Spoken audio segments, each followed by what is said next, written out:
मन त्रिपाठी जी। प्रणाम। महाराज जी, आपका एक प्रश्न है, ये काफी बच्चों का भी प्रश्न है। महाराज जी, फ्यूचर को लेके बहुत चिंता होती है कि 5 साल बाद क्या होगा, जब मैं नौकरी अगर लगेगी नहीं होगा। महाराज जी, कुछ चीजें हमारे कंट्रोल में ही नहीं होती। महाराज जी, ऐसे में मन को, दिमाग को कैसे स्थिर रखें कि देखो, कल की चिंता ना रहे। जब भजन करोगे तो कल की चिंता का भाव खत्म हो जाएगा। ना कोई फीस है, किसी से किसी तरह की कोई फीस, और ना कभी ऐसे मांगना है। जिस हम परमात्मा की शरण में है, वो जब इतने बड़े हमारे परिकर को पोषण कर रहा है, तो तुम्हारा पोषण क्यों नहीं होगा? तुम कल के लिए चिंतित क्यों हो? क्योंकि तुम्हें परमात्मा का आश्रय नहीं स्वीकृत है, तुमने भगवान को अपना मालिक नहीं माना। तो फिर जैसे जहाज ना हो और तैरना ना आता हो, फिर नदी में उसकी हालत क्या होगी, समुद्र में हालत क्या होगी उसकी, वैसी हालत है आप लोगों की। ना तो आपके अंदर ज्ञान है और ना भगवान का भरोसा है। तो अब ओवर थिंकिंग, भूत भविष्य काल का चिंतन, ये आपको तो परेशान करेगा ही करेगा। हम कहते हैं राधा राधा नाम जप करो और भगवान के आश्रित रहो, जब तक ब्याह न हो तब तक ब्रह्मचर्य से रहो। देखो आपका अंदर से क्या ज्ञान प्रकट होता है, एकदम आनंदित रहोगे बच्चा, एकदम आनंदित रहोगे। हमारी बात मान लो, अगर हम भगवान के सहारे हैं तो हम आपको बार बार कहते हैं किसी भी बात की कमी नहीं है और किसी को चिंता नहीं। इनको इसलिए चिंता नहीं कि महाराज जी बैठे हैं, हमको इसलिए चिंता नहीं कि भगवान है। सब एक दूसरे के आश्रित होकर भगवान का आश्रय ला, किसी को कोई चिंता नहीं।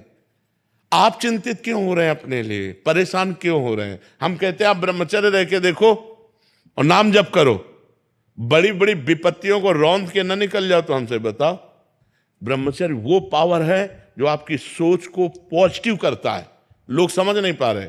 और ब्रह्मचर्यहीनता जहां जैसे जैसे आती जाएगी, आपकी सोच निगेटिव होती चली जाएगी। निगेटिव सोच ही मृत्यु है और पॉजिटिव सोच ही जीवन है। अगर हमारा पॉजिटिव चिंतन है तो हम बहुत आनंदित रहेंगे दुख में भी। अगर निगेटिव चिंतन है तो सब सुविधाएं हैं लेकिन हम परेशान रहेंगे। अगर हम आज दहाड़ रहे हैं तो भगवान की शरण में और ब्रह्मचर्य से हैं, उससे हम दहाड़ रहे हैं, भगवान की शरण में और ब्रह्मचर्य से। वही तुम्हें सब नौजवानों को कहते हैं, तुम थोड़ा जिसे निकालने में इतना आनंद समझते हो उसको रोक के तो देखो, बहादुर बन जाओगे, माया पर विजय प्राप्त कर लोगे। हर विपत्ति, हर संकट को रौंदने की सामर्थ्य आ जाएगी। धर्म से चलो, पवित्र आचरण करो, क्यों भविष्य की चिंता करते हो? वर्तमान को संभालो। वर्तमान सही है तो तुम्हारा भूत भी पवित्र हो जाएगा और भविष्य भी मंगलमय हो जाएगा। वर्तमान गलत हो गया, भूत भविष्य की चिंता में मिनट को खो दिया। अगर इस मिनट में राधा बोलते, कृष्ण बोलते, हरि बोलते और पवित्र चिंतन करते तो तुम्हारा भविष्य भी ठीक हो जाता और तुम्हारा पूर्व जो बीता हुआ है वो भी अच्छा हो जाता। इसलिए नाम जप करो और ब्रह्मचर्य, ब्रह्मचर्य की तरफ कोई देख ही नहीं रहा, कोई नहीं देख रहा।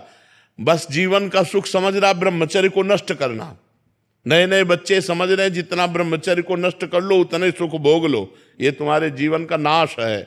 ब्रह्मचारी रहो, जब परिपक्व ब्रह्मचर्य हो जाए 20-22 के बाद, जब ब्याह हो, फिर गृहस्थी में संयोग करो, कुछ नहीं बिगड़ सकता। ब्रह्मचर्य नष्ट कर 12-12 वर्ष के बच्चे जैसे ब्रह्मचर्य नष्ट कर रहे हैं, अब ये 22-24 तक पहुंचते पहुंचते ये सब फ्यूज हो जाएंगे।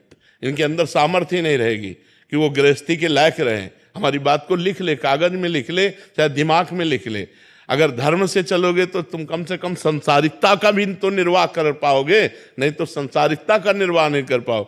अरे नए बच्चे तो ऐसे टमाटर जैसे रखे होने चाहिए गाल और चेहरा।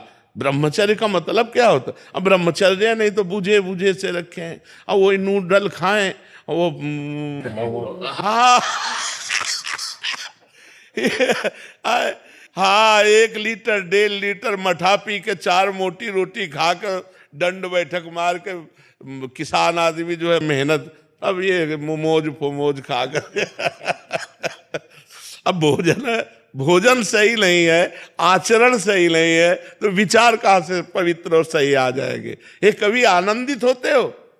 एकांत में चिंतन करके कभी आनंदित होते? कभी नहीं। एकांत में चिंतन करके और डिप्रेशन में पहुंचोगे। क्यों? भगवान का चिंतन नहीं। जब हम एकांत में होते, अपने प्रभु से होते, तो हृदय में आनंद की उफान आती है, आनंद की उफान। अब जब आप एकांत होते हैं तो आप गहरी चिंतन करते हैं भूत भविष्य का, गहरा चिंतन करते हैं धन का, गहरा चिंतन करते हैं क्या होगा, तो आप परेशान हो जाते हैं। अगर वर्तमान में भगवान का चिंतन, तो जैसे पूरी सृष्टि भगवान चला रहे हैं ऐसे आपको चलाएंगे। आप देखो तो भगवान के भरोसे तो होके देखो, कितना आनंद है, कितना मंगल है। खूब नाम जप करो, चरित्र पवित्र रखो, फिर आनंद हो जाएगा।